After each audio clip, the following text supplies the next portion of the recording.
ဘဝတစ်ခုရလာတဲ့အခါကုသိုလ်အတိကင်းဝေးနေသူနဲ့ကုသိုလ်အတိပြေဝထားသူသည်ခြားနားမှုအများကြီးကွာတယ်စိတ်ထားကွာတယ်ခွင့်လွှတ်မှုကွာတယ်တီးခံခြင်းကွာတယ်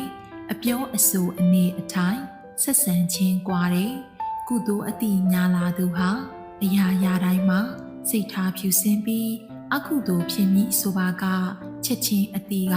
ရှေးကဆောင်ပြီးကုသိုလ်ဖြစ်မည်အာယုံတို့အနေအထိုင်ပြောင်းလဲပြလိုက်တဲ့အကုသိုလ်များဖြစ်ခွင့်မပေးဘူး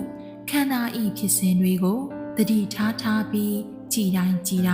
ဘယ်စိတ်ပေါ်အတိကပ်လိုက်တိုင်းဘာဆိုပါမှမရှိပါလားဟုဉာဏ်ကလေးကကက်တည်နေလေတော့စိတ်ဟာတုံညဆိုင်နေတော်တာပေါ့ကျေးဇူးတော်ရှင်မြတ်ဦးဆရာတော်ဘုရားကြီးဟောကြားတော်မူခဲ့သောတရားတော်ကိုကျမတို့ဓမ္မတိန်လွှာအဖွဲ့သားများမှ